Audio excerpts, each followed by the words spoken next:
মাদক মামলায় মূল অভিযুক্ত শাহরুখ পুত্র আরিয়ানের সঙ্গে বহুবার হোয়াটসঅ্যাপে কথা হয়েছিল বলিউড অভিনেত্রী অনন্যা পান্ডের।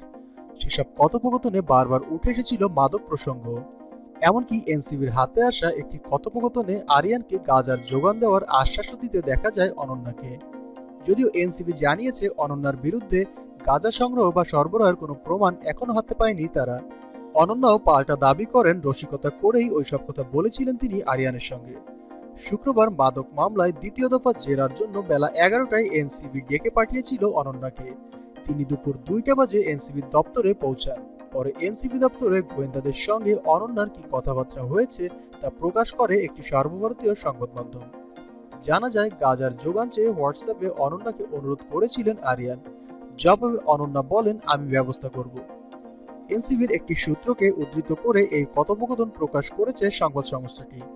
তারা জানিয়েছে, এই কথোপকথনটি ছাড়াও বহুবার মাদক নিয়ে কথা হয়েছে আরিয়ান ও অনন্যার। শুক্রবার এই কথোপকথন দেখিয়ে এনসিবির গোয়েন্দারা প্রশ্ন করেন অনন্যাকে। অনন্যা সেই প্রশ্নের সরাসরি কোনো জবাব দেননি, বরং এনসিবির গোয়েন্দাদের তিনি বলেছেন, আরিয়ানের সঙ্গে মজা করছিলাম। অনন্যা আরিয়ানের হোয়াটসঅ্যাপ কথোপকথন হাতে আসার পরই বৃহস্পতিবার এনসিবি বলিউড অভিনেত্রী অনন্যাকে জেরা করার জন্য তাদের দপ্তরে ডেকে পাঠিয়েছিলেন। টানা 2 ঘন্টা জেরার পর শুক্রবারও আবার অনন্যাকে এনসিবির দপ্তরে তলব করা হয়। তার আগে বৃহস্পতিবার মুম্বাইয়ে অনন্যার বাড়িতেও তল্লাশি চালায় এনসিবি। তবে অনন্যার বিরুদ্ধে মাদক সংগ্রহ বা সরবরাহের কোনো প্রামাণ্য নথি গোয়েন্দাদের হাতে আসেনি।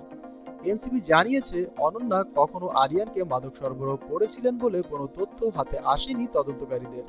যেমন পাওয়া যায়নি অনন্যার মাদক সংগ্রহের প্রমাণও। বৃহস্পতিবার এনসিবির কাছ থেকে তলব পেয়ে বাবার সঙ্গে মুম্বাই মাদক নিয়ন্ত্রণ ব্যুরোর অফিসে এসেছিলেন অনন্যা। যদিও জিজ্ঞাসাবাদের জন্য তিনি একাই ভিতরে ঢোকেন। পরে বাইরে এসে বাবার কাছে কান্নায় ভেঙে পড়তেও দেখা যায় অনন্যাকে। যদিও অভিনেত্রীর ঘনিষ্ঠ সূত্রে খবর, মাদক মামলায় আরও জেরা হতে পারে ভেবে ইতোমধ্যেই প্রস্তুতি নিতে শুরু করেছে অনন্যা। এমনকি বেশ কিছুদিনের জন্য শুটিং বন্ধ রাখতেও নাকি বলেছেন অনন্যা। সেলিব্রিটিদের সকল খবরাখবর পেতে আমাদের চ্যানেলটি সাবস্ক্রাইব করুন। ধন্যবাদ।